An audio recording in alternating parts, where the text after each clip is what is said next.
Bulacan, saka Pampanga. Luwas tayong Manila, guys. Tara! Sa video ito mga kapadyak, i-share ko sa inyo yung aking gagawing ensayo at paghahanda para sa upcoming long ride na pinaplano namin. Meron kaming gagawing multi-day ride this coming October. Kudos, kalumpit, tumalolos, maliwanag na, galing, daming ilaw.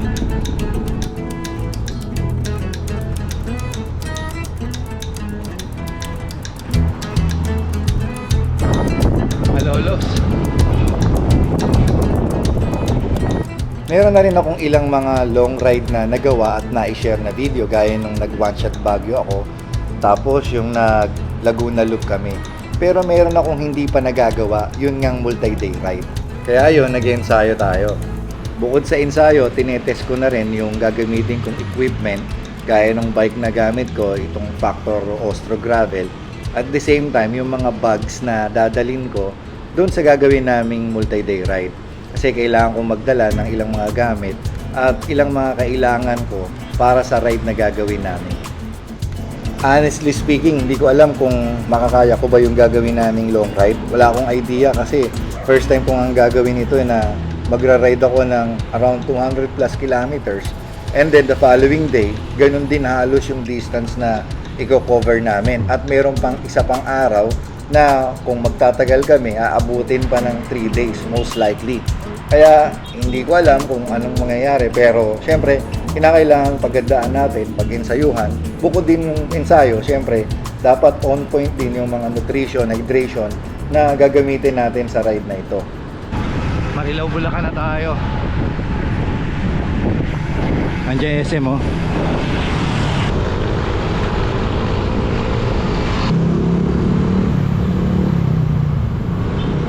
Medyo late na ako na lumabas itong ride na to. Actually, pagka pumupunta ako ng Antipolo o nagra-ride ako all the way to Taktak, umalis ako around 4 AM in the morning. Pero ngayon, pasado alas 4:30 na. Ayun, medyo late tayo at dito mararanasan ko yung mga traffics at bukod dyan, meron pa mga ilang mga ginagawa.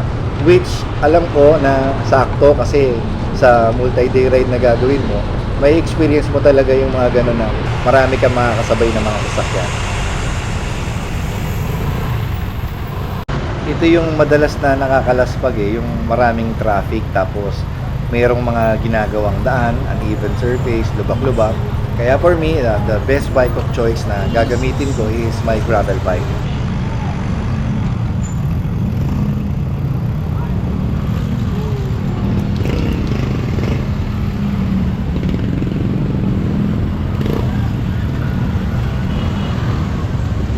Okay na din na medyo late na tayo nakaalis kasi gusto ko rin naman na makaranas ng tindi ng sikat ng araw sa ride na to.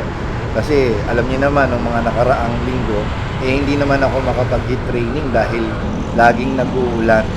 Kaya maya-maya tatambay pa tayo ng konti dun sa Taktak para at least late na tayo makababa at pag-uwi, mararanasan natin yung araw.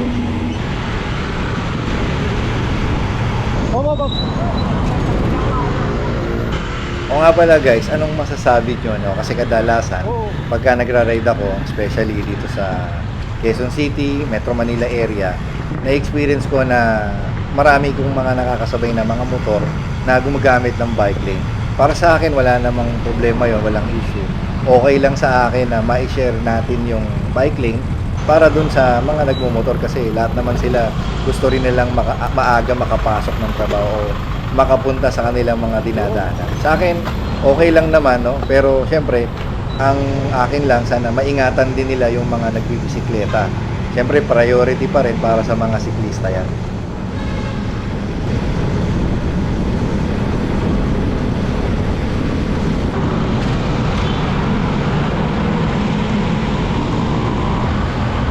Ngayon, kung kami namang mga siklista medyo gumigitna kami paminsan-minsan, pagpasensyahan nyo na rin kami kasi napaparadahan umiiwas lang din naman kami sa traffic.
Serve na lang po. Okay. Ha? May yun.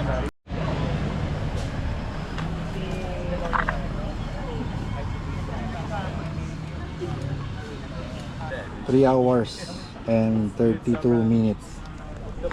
Yan, bago tayo nag-stop para mag-break. Spag. Pero maganda yung ano. Umorder ako nun yung binagya. Pinino.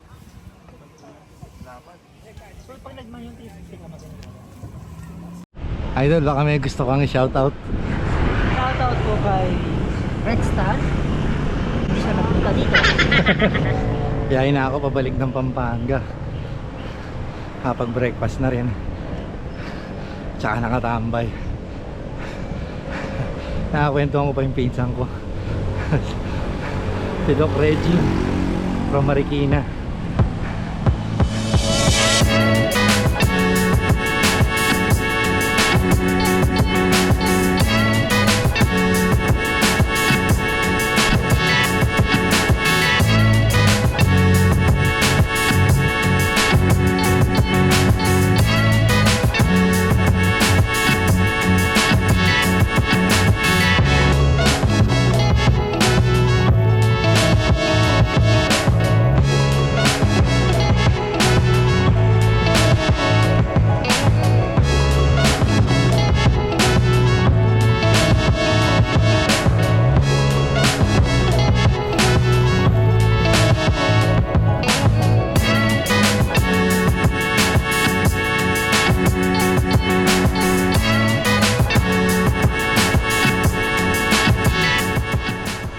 Ito nga pala yung setup, yung mga bags na gagamitin to. Gawan ko na lang yan ng separate video.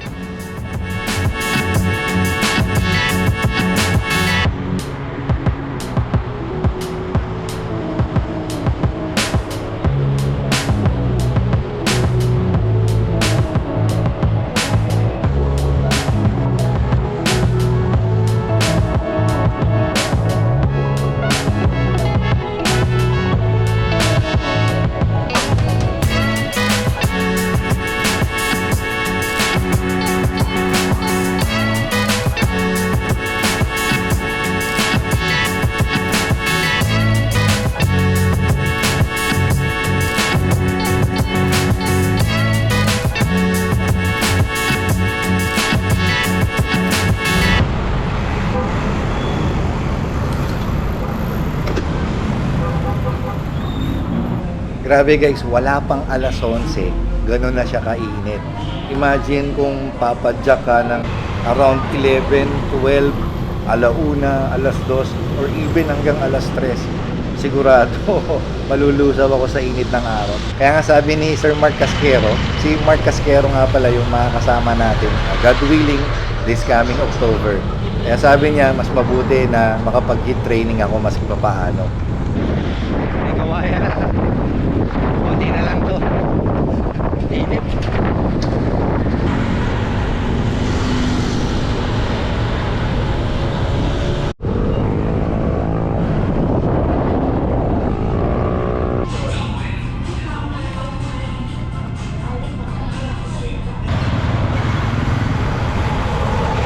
Tire of choice ko nga pala sa ride na to is the Continental Terra Speed 700 by 40C. According to bicycle rolling resistance, ito yung pinaka fast rolling dun sa mga gulong na meron ako ngayon. Shoutout Supreme Bikes. This tire is sponsored by Supreme Bikes.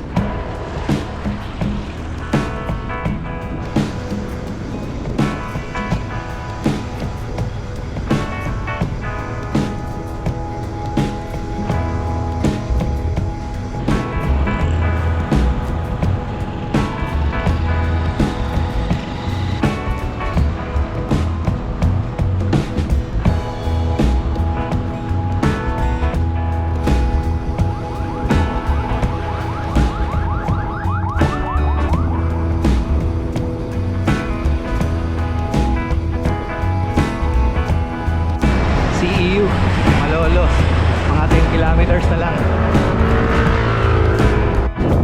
Sabay na to, combine. Araw tsaka hangin. Sabay na.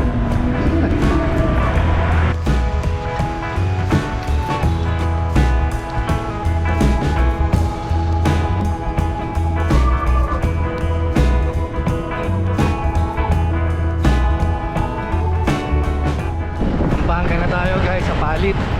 Grabe, ang daming ginagawa, ang daming sinandaan. Tapos sobrang init. Pauwi, lakas pa ng hangin. Naranasan ko tong mga to bago yung multi-day ride na gagawin ko. Pinarana sa akin. Hindi ko alam kung kaya ko yung multi-day ride na pinaplano namin. Sana hindi naman ganito kainit.